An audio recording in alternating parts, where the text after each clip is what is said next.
Hey guys, by the time you're watching this video, you should have already completed the Machiavelli questions, either with a partner or by yourself.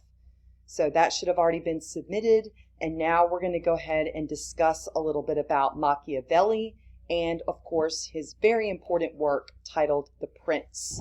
A couple things about him in general. You don't have to write this down, but I think it's important you know a little bit about Machiavelli before he actually wrote this important writing.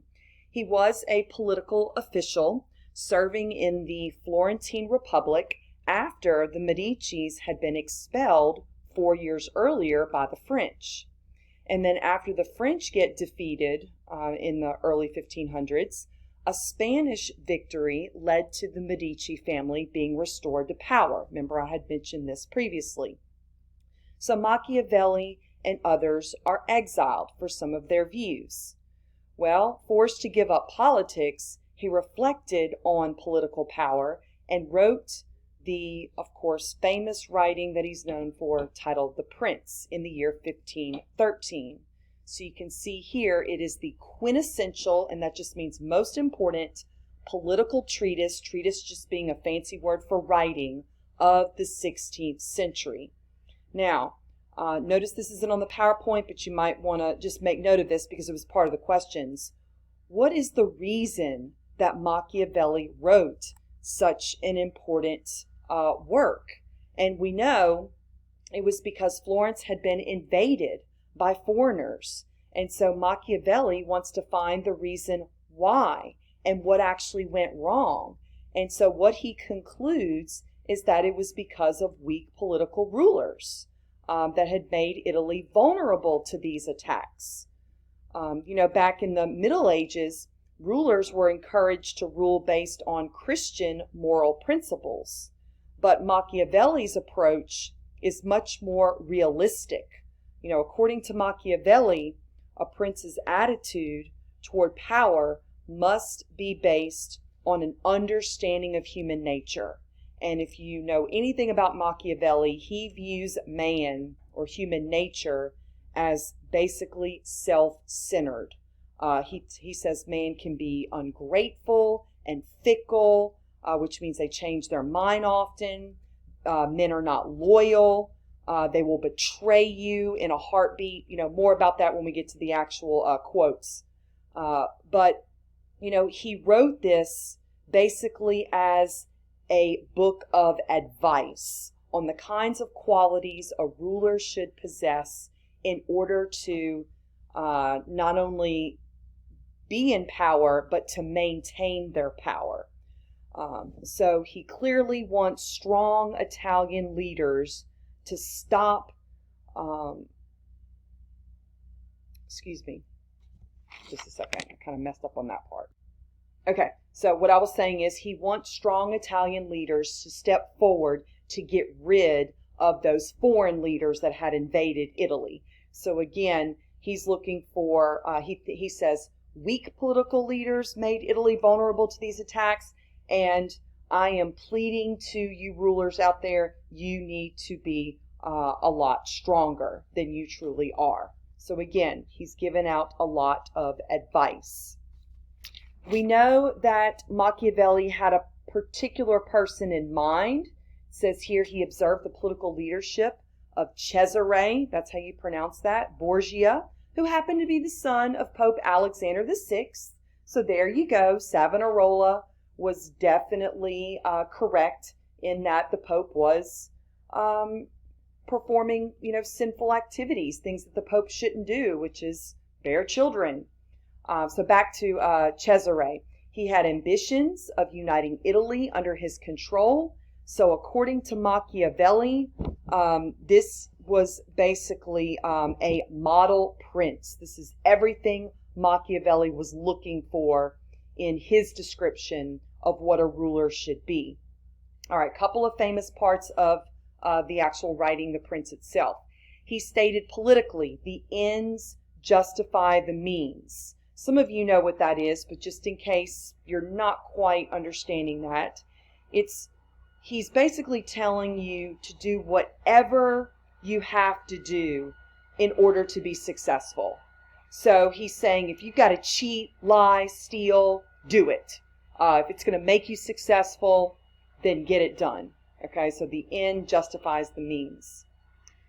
We also know, according to Machiavelli, he was giving the advice to rulers that it is better that they are feared than actually loved.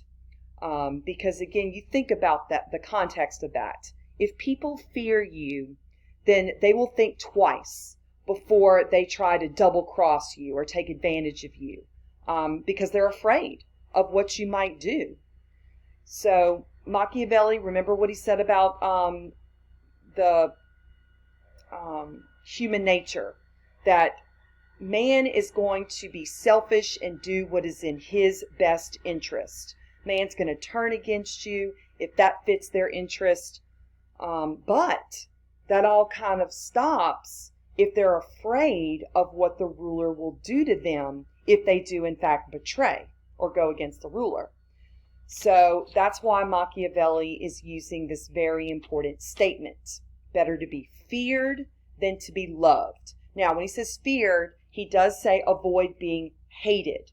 Because you all read that document. If rulers are hated, then what's going to happen to them? And you should be answering that yourself, saying, well, then the people could easily rebel and overthrow that ruler. So you want to guard against being hated, okay? But definitely make sure that your people fear you to where they're not going to take advantage of you. On little e, he says rulers have to be practical and cunning like a fox. So he uses these comparisons of different animals, using, of course, in this case, the fox, in addition to be aggressive and ruthless like a lion.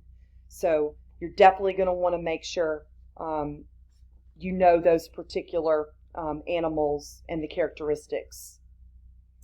We know the prince will continue to influence European rulers for centuries. This is not a writing that is only for this time in history. We can look at the prince in today's world and learn a lot about it. And again, that advice to the rulers is just priceless. One more thing I want to mention about Machiavelli's The Prince is that it was definitely viewed negatively by 3 different groups. And you're going to want to just kind of add this somewhere out to the side of your outline before we go on to number 5. So one more time, it was viewed negatively by humanists. We'll talk about them in another section. The papacy, which is of course the Pope. You know by reading that source that the church is going to ban this book. Basically, it is considered an act of a heretic if you were to read this book, according to the church. And then it's also viewed negatively by the Medici family. They didn't like it, even though he dedicated it to one of their family members. They still didn't like what he was saying in this particular writing, excuse me. So the last thing for this part of the outline, which is Roman numeral 2, is to talk about how Italy's cultural dominance will begin to come to an end by the year 1527. That happens with the sack of Rome. So you have the armies of the Holy Roman Emperor Charles V, who also happens to be the King of Spain. The same family that ruled Spain was also ruling the Holy Roman Empire.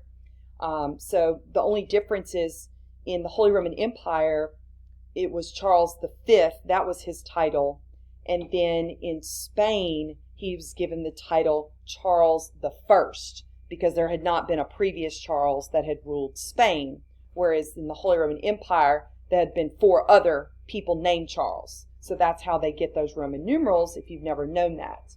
But with the sack of Rome, you have the end of Italy's cultural dominance. Okay?